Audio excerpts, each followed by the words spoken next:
महेंद्रगढ़ भिवानी से सांसद धर्मवीर सिंह जी को स्टेज पर आमंत्रित करना चाहूंगी और इसके साथ ही साथ जी दिल्ली एनसीआर हरियाणा के एडिटर विनोद लांबा जी को भी मैं स्टेज पर आमंत्रित करना चाहूंगी, जो कि महेंद्रगढ़ और भिवानी से सांसद धर्मवीर सिंह जी का स्वागत करेंगे और उनका आभार व्यक्त किया जाएगा। उनकी उपस्थिति ने आज इस मंच को और ज़्यादा खुशनुमा बनाया है और आज के इस मंच को और भी ज़्यादा आप लोगों के लिए राजनीति से जुड़कर विश्लेषण करने का एक मौका दिया है।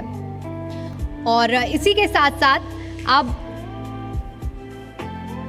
ये मंच जो है वो पूरी तरह से हम लोग जिस तरह से देख पा रहे हैं कि सारी तैयारियां हो गई हैं और चूंकि यहाँ पर महेंद्रगढ़ की जनता भी है जो कि अपने प्रतिनिधियों को सुनने के लिए काफ़ी ज़्यादा बेताब होगी कि आखिर उनके जो प्रतिनिधि हैं वो विकास के लिए क्या कुछ सोचते हैं, क्या रणनीति है उनकी और किन किन विजन को लेकर आगे के वो रोड मैप तैयार कर रहे हैं। बहुत बहुत शुक्रिया। मैं अब मंच ले लेता हूं दीपिका कुछ देर के लिए, कुछ सवाल हो जाएं। और ओम प्रकाश यादव जी पूर्व मंत्री और विधायक भी हमारे बीच में हैं, एक बार उनके लिए जोरदार तालियां बजा लीजिए। आरपीएस स्कूल से मनीष जी भी हैं, उनके लिए भी एक बार स्वागत कर दीजिए। और सांसद साहब भी हमारे साथ हैं। सांसद जी नमस्कार, कैसे हैं आप? यहीं से सामने से ही जैसे वो पार्लियामेंट में बोलते हैं वहीं से होता जी माइक। लेकिन इससे पहले मैं एक एतराज उठा लूं। जी उठाइए। मैंने मैच फिक्सिंग लगा। कैसे? प्रश्न तो सही पूछे जा, अगर उल्टे सीधे ये तो ऐसा लगा कि पहले बता दिया, सिर्फ ये बात बतानी है, ये जवाब देना है। चलो आपसे पूछेंगे फिर। मुझे लगा मुझे नहीं पता क्यों लगा मुझे। आपसे शुरू करता हूं मैं। आप 3 बार के जीते हुए सांसद हैं, लेकिन एक जो धार्मिक आस्था है, हारे का सहारा खाटू श्याम हमारा, मुझे ये बताइए आप टिकट मिलने के बाद पहले खाटू श्याम जी के दरबार में जाते हैं या जीत के बाद, नतीजों के बाद जाते हैं? ये सवाल मेरे काफी दिनों से मन में था, कई इंटरव्यूज तो मेरे हुए, पूछने का मौका नहीं मिला मुझे। केवल राजनीतिक आदमियों के लिए सहारा नहीं है, बताइए ना। हर आदमी के लिए है। जो भी जाते हैं लाखों भगत जाते हैं, उनमें मैं भी एक हूँ। टिकट के बाद जाते हैं नतीजों के बाद? टिकट से पहले भी, बाद में भी, रिजल्ट से पहले भी, रिजल्ट के बाद भी, जब भी मौका लगे। तो टिकट का क्या बीजेपी में ऐसा होता है कि खतरा बना रहता है? कुछ ऐसा कोई खतरा होता है कि टिकट पे जब लगता है कि तुरंत हो गया, अभी चलो राहत की बात आ गई? ऐसा है, मैंने 2 बार पार्टियां बदली हैं। एक बार जब हम लोकदल में थे तो राजीव जी जिंदा थे, हमारे को बुलाया, पहले तय किया, उस वक्त के कांग्रेस के प्रधान, उस वक्त के मंत्रियों को बुलाया कि हम इनको टिकट दे रहे हैं चारों को, तुम्हें कोई एतराज़ है तो बताओ, मैं इनको शामिल बाद में करूंगा, पहले ये टिकट घोषणा करूंगा। इस बार भी हम आज से 11 साल पहले जब 2014 में बीजेपी में शामिल हुए तो टिकट नहीं, हमें पहले बिल्कुल बाकायदा इसी प्रकार से शामिल किया था, वही तरीका। तो मुझे नहीं लगता कि हमें कहीं टिकट के लिए दौड़ धूप करनी पड़ती हो। एक बात और धर्मवीर जी के लिए फेमस है, चाहे सोना से चुनाव लड़वा दीजिए, चाहे बंसीलाल के उस गढ़ में भी जब बहुत ज़्यादा लोग नहीं हुआ करते थे विरोध में, उस समय भी आपका एक कहते हैं ना कि लोहा लेने की एक क्षमता थी और सोहना की जीत आपकी कोई भूला नहीं है। और इस बार के जो महेंद्रगढ़ भिवानी के नतीजे थे, क्या एमपी साहब इस बार थोड़े हालात टफ थे, थोड़ा डर था? लेकिन मुझे आपका वो बयान भी याद आता है, आपने बाकायदा पर्ची पर मार्जिन लिख के बता दिया था कि भाई इतने से जीतूंगा। बिल्कुल। और लोग तो पता नहीं, और लोग तो मार्जिन में 3 से जीतूंगा, मैं 4 से जीतूंगा, जो 3 से हार रहे थे वो भी 3 लाख से जीत कर रहे थे। हमने बता दिया था कि नहीं, हमारा मार्जिन इतना है। जहाँ तक आप जाति की, दक्षिणी की, पूर्वी की, उत्तरी की बात करते हो, मैं इसमें विश्वास नहीं रखता। दूसरा ऑब्जेक्शन आपका यही था कि भाई साउथ हरियाणा मत लिखो, इसे पूरा हरियाणा लिखो। अब आप थोड़े देर पहले अभी स्टेज से बोल रहे थे, आपके ये जाति की बात भी, इलाके की बात भी, अरे कहाँ है? जिस जाति में मैं समझ रखता हूँ वो तो मैंने हरा रहे थे, जिसमें मैं समझ नहीं रखता वहां मेरे को जीत मिली है। इनका कहने का मतलब है भिवानी से आप हार के आए और महेंद्रगढ़ ने आपको जिताया। मैं 2014 में भी वहां से 5000 वोटों से हारा था, उन 2 जिलों से। इस बार भी मैं वही 5000 से उन 2 जिलों में हार के नहीं आया था। जहां तक जाति का संबंध है, मेरे को यहाँ से अच्छी बढ़त मिली और वो मेरे वहाँ जाट बेल्ट में रावदान सिंह जो हमारे दोस्त हैं वहाँ से जीते, वो 5000 से। तो जातीय समीकरण मैं तो नहीं रखता। जात पात इस देश में नहीं है, केवल स्वार्थी लोग करते हैं। दान सिंह साहब तो महेंद्रगढ़ से खुद की अपनी विधानसभा से भी हारे, और ना सिर्फ लोकसभा बल्कि फिर विधानसभा में भी चुनाव हारे। देखिए, आपको मैं एक छोटी सी बड़ी मेरी तरफ से बताना चाहता हूँ। इस देश की जनता, प्रदेश की जनता, हम कितने समझदार बन जाएं, हमारे से बहुत ज़्यादा समझदार है, बहुत ज़्यादा। नंबर 1, वो डिक्टेटर को पसंद नहीं करेंगे। इंदिरा गांधी जी ने जब इमरजेंसी के बाद वह डिक्टेटरशिप दिखाई और उसको लगा कि सारी जनता तेरे साथ है, लेकिन जैसे ही चुनाव के रिजल्ट आए तो वो धराशायी होगी। याद करो, अगर मैं गलती पर ना हूं तो। जिस चीज ने भी डिक्टेटरशिप दिखाई अपने आप में कि मैं थानेदार, मरोड़ निकाल दे। मरोड़ काटने वाले, चाहे विधानसभा के कैंडिडेट हों चाहे लोकसभा के हों, आप चारों तरफ नजर मारो, लोग हैं वो बहुत गहराई से देखते हैं। आप तो मरोड़ में रहते नहीं, ये मुझे पता है आपका, हमेशा मैंने देखा 87 से पहले बंसीलाल से ज्यादा काम कोई नहीं कर सकता था। जिन नहरों का आप जिक्र करते हो, लिफ्ट इरिगेशन का जन्मदाता था बंसीलाल हरियाणा में। लेकिन 87 में भी बार बार भी क्यों आ रहे? क्योंकि वो थानेदार थे। लोग इस चीज को पसंद नहीं करते। आप केवल सामाजिक तौर पर अगर आपका व्यवहार ठीक है तो आपको बार बार लेके आएंगे। अगर आपने कर दी थानेदारी तो इंदिरा गांधी जैसे बड़ा हाल हो जाता है। तो ये थानेदारी के चक्कर मैंने चौधरी देवलाल को देखा, सामाजिक आदमी थे। उनके विपरीत चौटाला साहब मरोड़ काटने के चक्कर में थे। देवलाल को सबने ठीक माना, चौटाला को फिर धरती में बिठा दिया। इसलिए तो ज्यादा बार तो फिर ओम प्रकाश चौटाला सीएम रहे ना प्रदेश के, 3 से 4 बिल्कुल। वो अरे यार 10 दिन 12 दिन 15 दिन, ये क्या मतलब हुआ? अगर वो दूसरी बार जीते तो भी बीजेपी के सहारे से सरकार बनी। सही मायने में अगर देखोगे तो भूल जाओ, सोशल होना सबसे जरूरी है। इस प्रदेश और देश की जनता को आपने कई बार देखा है। तो फिर ये मैं मान सकता हूं, ये आपसे पूछना उचित रहेगा, जब क्या कुछ आपके सांसदों में, क्योंकि रेशो जो 19 में था 24 में बदल गया, कहाँ तो एक तरफा जीत हुआ करती थी लोकसभा में भी, लोकसभा की बात करूंगा, और जब 24 का चुनाव आया तो रेशो 5-5 हो गया। 5 तो कांग्रेस के भी आगे और 5 बीजेपी के आगे। ऐसा है, इस देश की जनता को समझाया नहीं जा सकता, बहकाया जा सकता है। ये सबक चौधरी देवलाल के भी होते थे, ये सबक चौधरी देवलाल के होते थे, बहका लो समझाओ मत। मुझे याद है राजीव लोंगोवाल समझौता हुआ हरियाणा पंजाब के बीच क्षेत्र और पानी के बारे में। जो विरोध पंजाब ने करना चाहिए था उसका विरोध हरियाणा की जनता ने किया। हम भी साथ थे लोगों को बहकाने में। 85 में पंजाब, उस वक्त के प्रदेश के मुख्यमंत्री बंसीलाल जी ने सभी सरपंचों को उस पंजाब के क्षेत्र में ले जाके दिखाया कि आपकी नहर बनने लग रही है, 10% बाकी है, तुम इस नहर को बनने दो। लेकिन लोगों को बहका दिया। विरोध करना था पंजाब ने, कराया हमने। आज 40 साल के बाद भी देश प्रदेश की सारी पार्टियां, जिसमें हम भी शामिल हैं, अब हमारी केवल एक डिमांड है कि नहर बनवाओ। उस वक्त रोकी किसने? हमने रोकी। कौन था रोकने वाला? हमारा वर्गा का तो दाव लग गया, एमएलए बन गए, लेकिन जनता का नुकसान होया कि नहीं होया? इसी प्रकार 2024 के लोकसभा चुनाव में संविधान के नाम से, किसी और नामों से इस देश की जनता को ऐसा बहकाया, बहक गए। अब उनका समझ में आ गई कि हम तो गलत बहक गए। एक सवाल मैं जरूर आपसे पूछना चाहूँगा, और ये थोड़ा सा पर्सनल भी है। भाई पहली बार जीते, दूसरी बार जीते, तीसरी बार जीते, एक जाट लीडर के तौर पे भी, और आप कहते हैं कि मैं जाट नहीं मानता, मेरी तो भिवानी और महेंद्रगढ़ से ज़्यादा मिलती है, चलो मान लेता हूँ इस बात को। एक लगता नहीं है कि जब 3-3 बार के सांसद रहने के बाद चौधरी धर्मवीर सिंह को भी मौका मिलना चाहिए था मंत्रिमंडल में कम से कम एक बार, क्योंकि जीत भी और कई बार विपरीत परिस्थितियों में भी जीत आपने दर्ज करके दिखाई।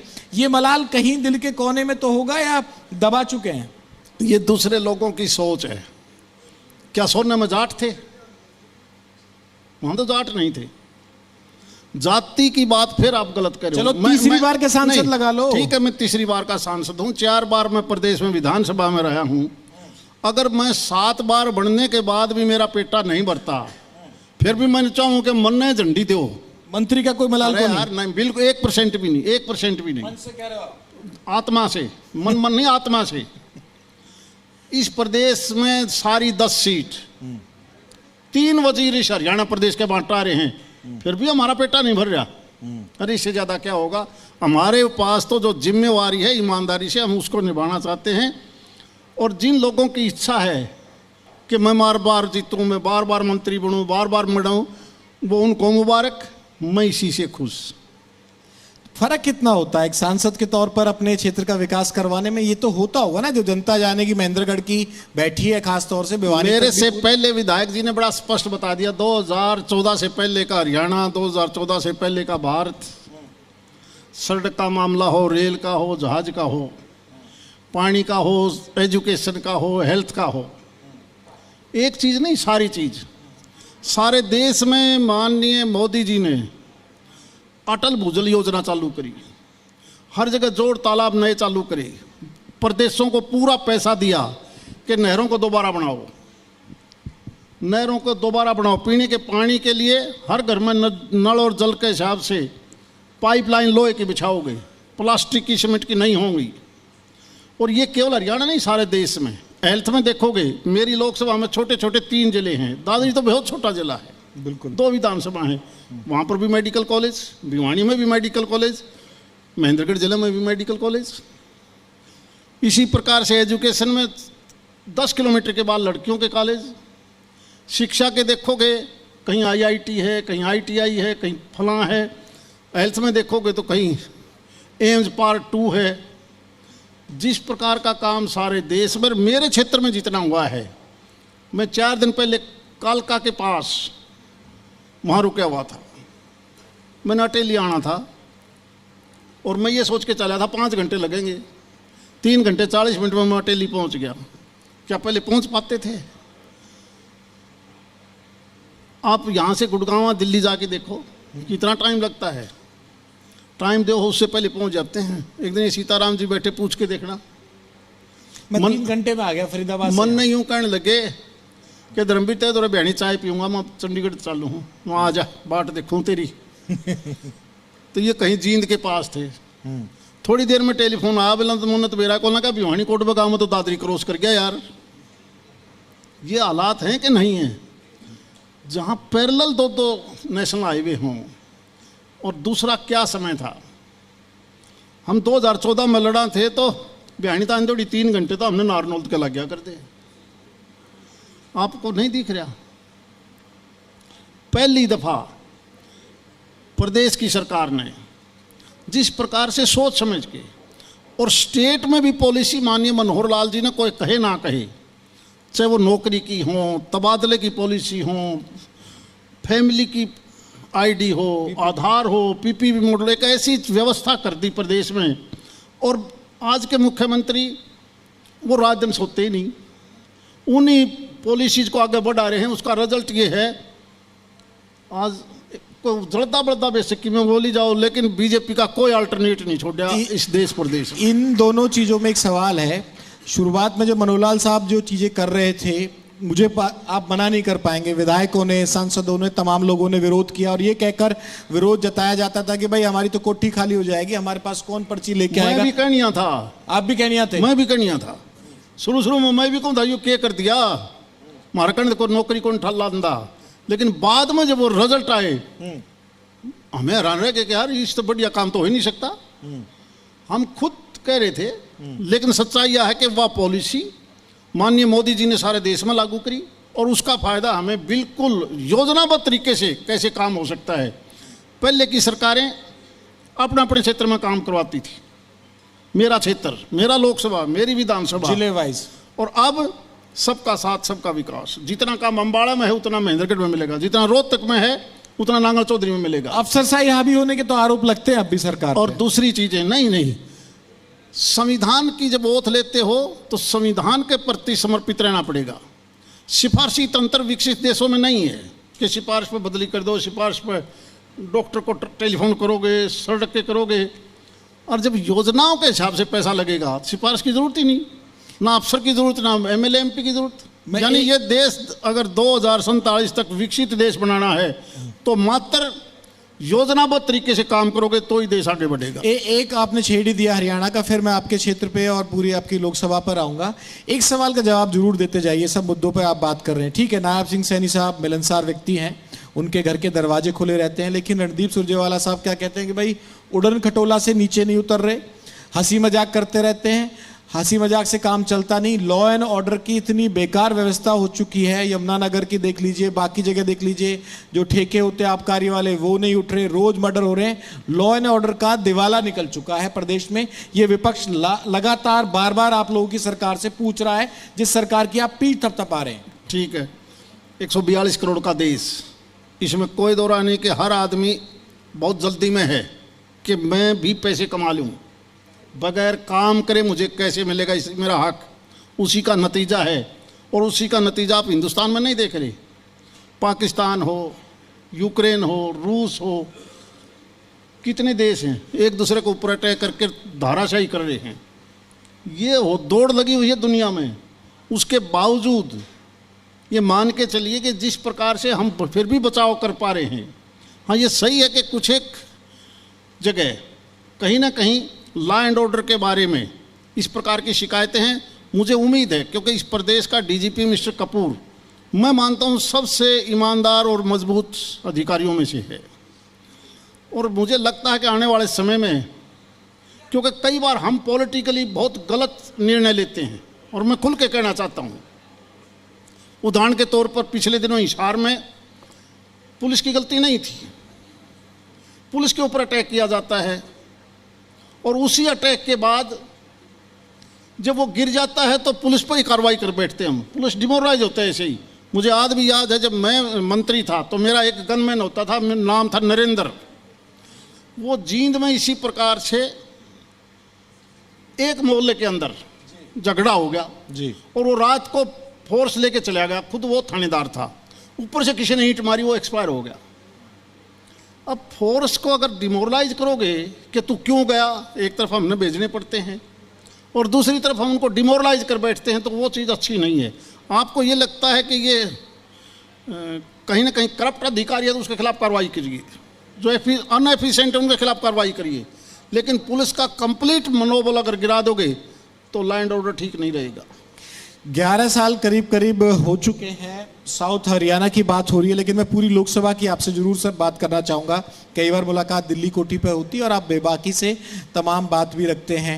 क्या धर्मवीर जी ने अब तक दिया है बतौर सांसद इस क्षेत्र को, इस लोकसभा को, और क्या देने की योजना है? क्योंकि कोई ऐसा सेशन नहीं जाता जहां आप कुछ ना कुछ सवाल ना लगाते हो।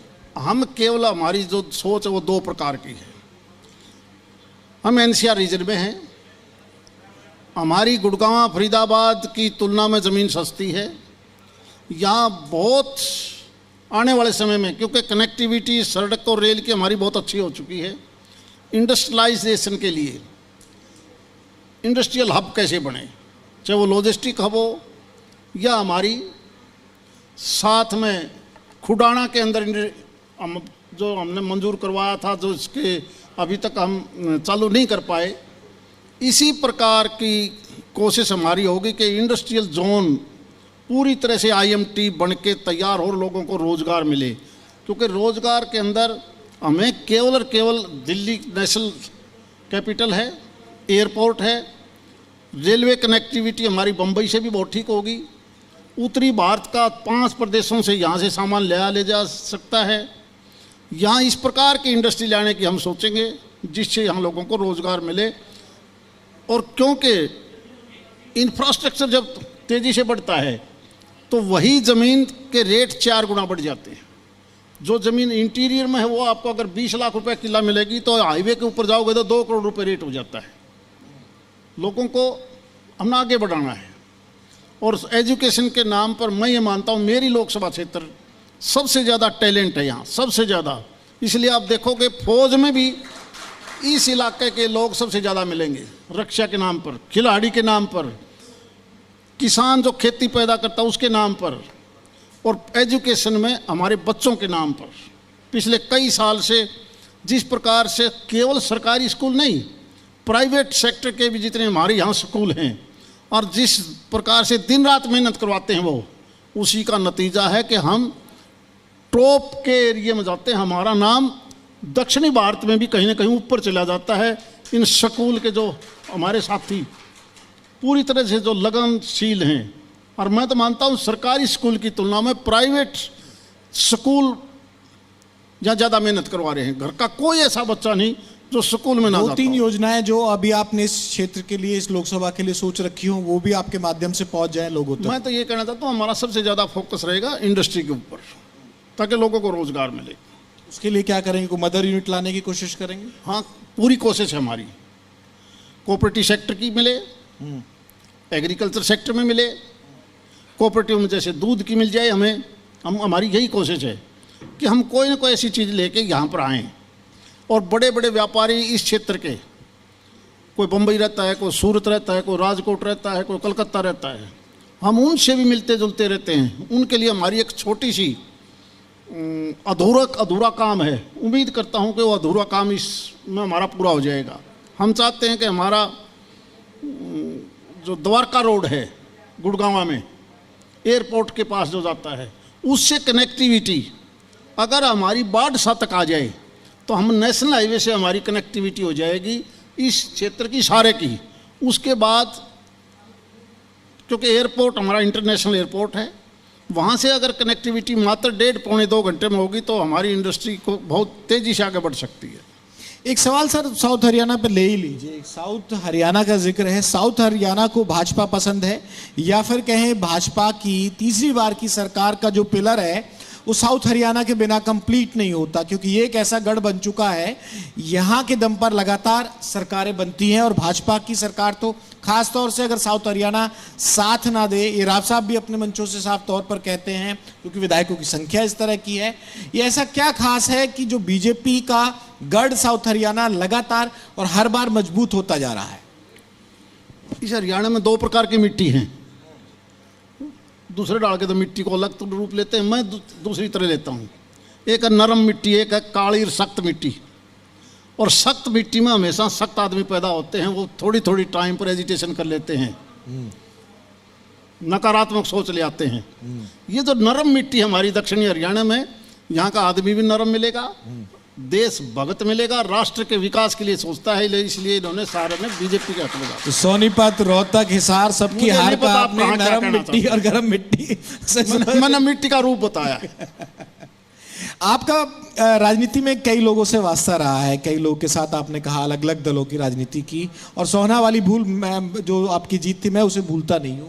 लेकिन मैं आपसे पूछना चाहूंगा, और थोड़ी सी इंग्लिश सी जोड़ देता हूं, बेस्ट बड़ी कौन है, बेस्ट दोस्त कौन है राजनीति में चौधरी धर्मवीर सिंह जी का, जो लगातार सालों से आपके साथ चला आ रहा है, और सबसे भरोसेमंद साथी राजनीति में चौधरी धर्मवीर सिंह जी का कौन है? मेरा राजनीति में कोई दुश्मन नहीं है।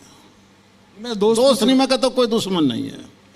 सोना से जो जितने मेरे खिलाफ लड़े थे उनसे मेरी बहुत बढ़िया, मेरे सामने पहला, दूसरा, तीसरा, चौथा कोई रहा हो। दान सिंह साहब से बढ़िया आपकी आज भी है। ये राव बहादुर सिंह मेरे खिलाफ लड़े थे, आज मेरी इनकी उनसे भी बढ़िया है।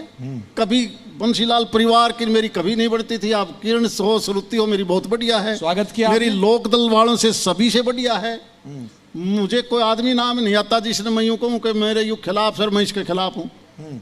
तो सारे दोस्त हैं। सबसे बेस्ट कौन तो होगा? मैंने सबसे बेस्ट मैंने बता दिया ना, जब मेरी सोच ही नकारात्मक नहीं है। मेरे लिए सारे अपने दोस्त हैं। मेरे दिमाग में एक नाम है, बताओ। आप मुझे करेक्ट कर दीजिएगा। हाँ, बताओ। मेरे हिसाब से तो 2 दुख सुख के ऐसे साथी हैं जो हमेशा साथ रहते हैं, हाथ में हाथ मिला के। मैं राव साहब का नाम ले रहा हूँ, राव इंद्रजीत साहब और चौधरी धर्मवीर सिंह जी। इनकी दोस्ती ऐसी है जिसमें कभी कोई दरार नहीं आती और बहुत मजबूती से एक दूसरे के साथ चलते।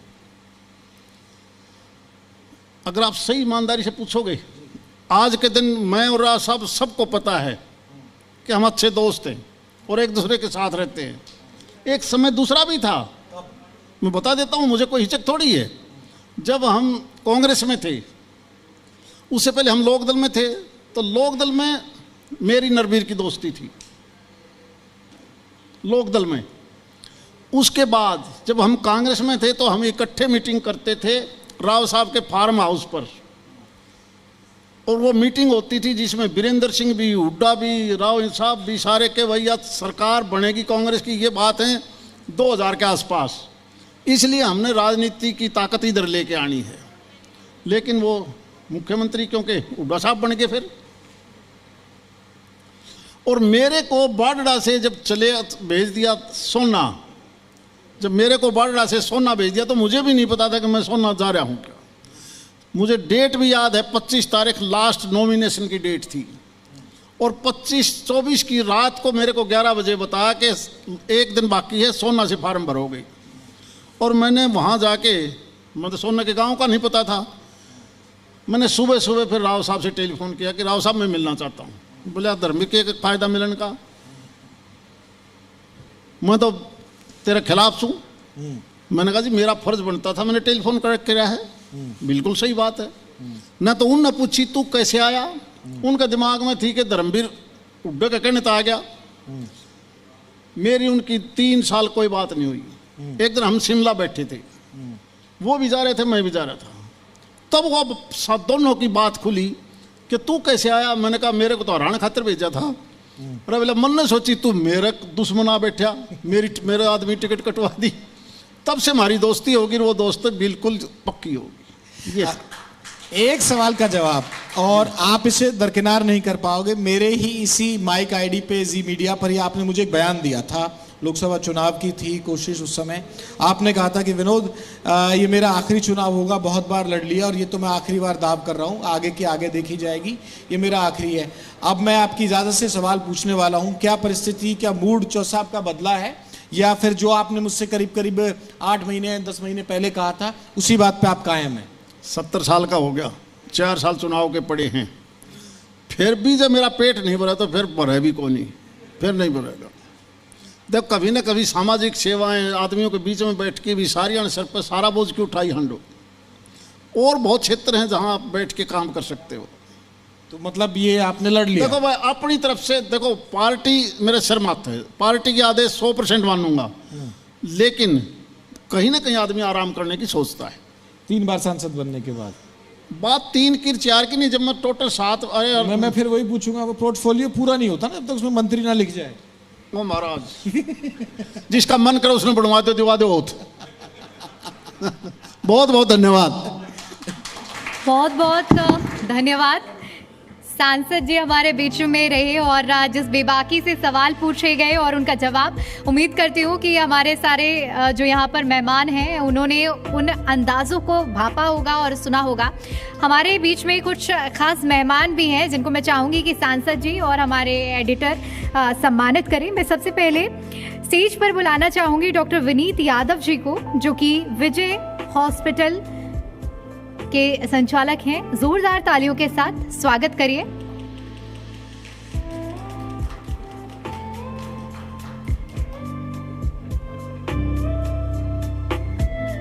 इसके साथ ही अब मैं बुलाना चाहूंगी इंजीनियर मनीष राव जी को, जो कि सीईओ हैं आरपीएस पनियाल के। जोरदार ताल। तो सीईओ हैं आरपीएस के। अब मैं स्टेज पर बुलाना चाहूंगी अजय गुप्ता जी को, जो कि सीएल फार्म्स रेवाड़ी के ओनर हैं। जोरदार तालियों के साथ अजय गुप्ता जी का स्वागत करिए।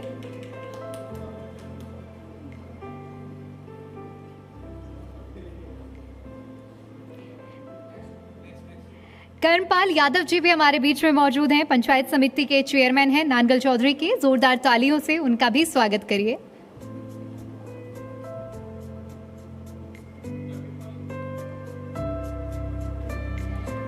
और अब मैं स्टेज पर आमंत्रित करना चाहूंगी राव बहादुर सिंह जी को, जो कि चेयरमैन हैं यदुवंशी ग्रुप ऑफ स्कूल के। जोरदार तालियों के साथ उनका भी स्वागत करिए।